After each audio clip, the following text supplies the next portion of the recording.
Stop, you shouldn't buy the Apple Watch Series 7. Apple Watch Series 7 promises the biggest, toughest, fastest charging Apple Watch ever. Either we've reached wrist computer perfection or we're paying premium prices for yesterday's tech. On paper, it sounds wild. A nearly edge-to-edge always-on retina display at 1000 nits, ECG and blood oxygen sensors, IP6X dust resistance, and that headline USB-C fast charge that jumps from 0 to 80% in about 45 minutes. Here's what caught my attention. The specs are impressive, but there's a plot twist.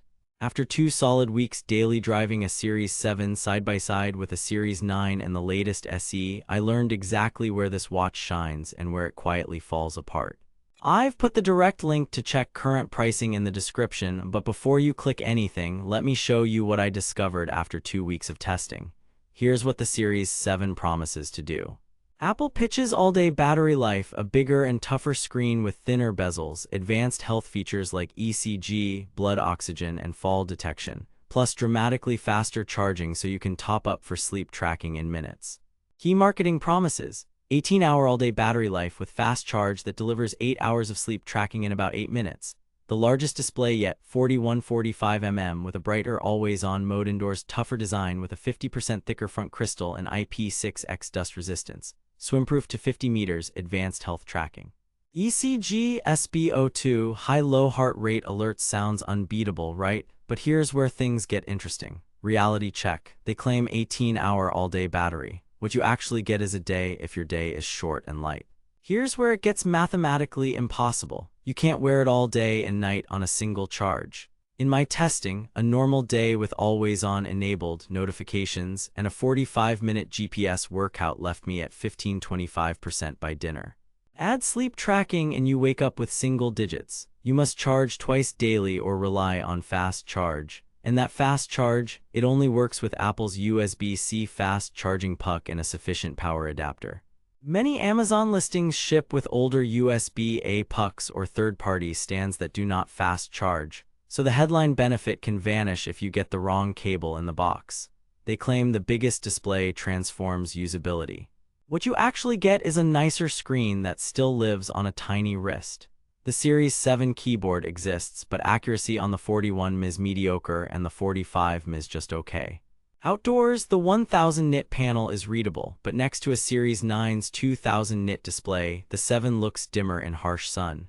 And the double-tap gesture and on-device Siri that make the 9 feel modern. The 7 can't do those, so interaction feels a generation behind. They claim it's tougher with a thicker crystal and IP6X dust resistance. Reality, it's sturdier than older models but not rugged. My aluminum unit picked up micro scratches within a week. Pool days are fine, but bang it on a door frame and you can still chip it. If you need true durability, the Ultra's sapphire glass and raised bezel are in another league.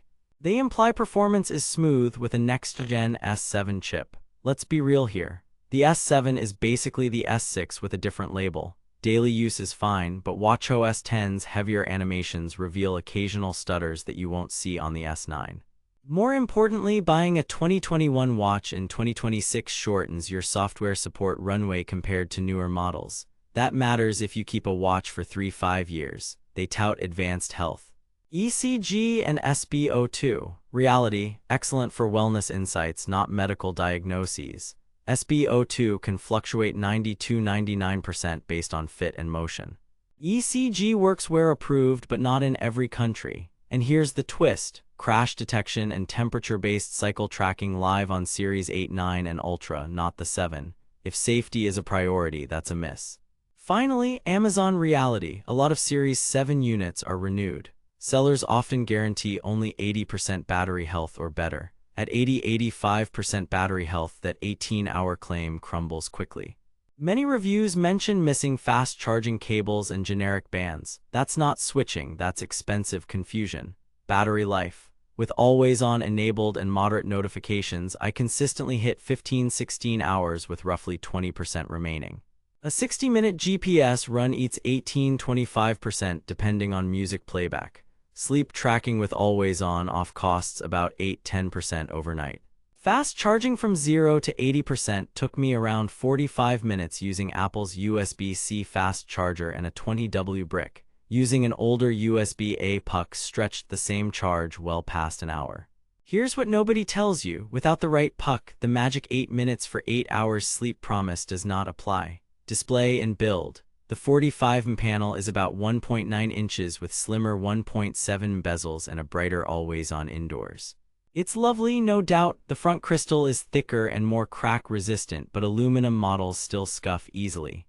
Stainless steel versions use sapphire and resist scratches better, but they're heavier and pricier. IP6X dust resistance is real, but it doesn't mean concrete-proof. Marketing doesn't mention how quickly microabrasions show up on aluminum if you skip a screen protector. Health and safety. ECG readings matched a chest strap's rhythm flags in my tests, and heart rate accuracy during runs was good enough for casual training. Blood oxygen varies and should be treated as trends, not gospel. The big omissions. No temperature sensor for cycle tracking, no crash detection, no double-tap gesture, and no on-device Siri responses. If you care about those, the 7 feels old. Smart features. The app ecosystem is still the best in wearables. The U1 chip helps with digital car keys and HomePod handoff, and cellular models handle calls well. But LTE workouts torpedo the battery, and Maps navigation on the smaller screen is still fussy compared to a phone. Verdict: buy with caution and only at the right price. If you can score a Series 7 for a genuinely budget-friendly number with confirmed 90% plus battery health and the official USB-C fast charger in the box, it can be a solid everyday companion. But if the price creeps near a new SE2 or a discounted Series 9, save your money for the newer models. The 9 brings a brighter display, double-tap, on-device Siri, better efficiency, and a longer support runway. The SE2 gives you crash detection and newer internals at a lower price, even if it lacks ECG and SpO2. Bottom line, skip this unless the deal is criminally generous and the accessories are correct. Stay savvy out there. Thanks for watching. If this review saved you from wasting money or helped you find something actually worth buying, I've put the link to check current pricing and read more reviews in the description. And hey, if you do decide to buy through my link, it helps fund these investigations without costing you extra. Got questions or want a head-to-head with the SE or Series 9? Drop a comment. Next up, I am testing budget wearables that claim week-long battery life. Subscribe so you don't miss it. This is your no hype, no regrets tech guide.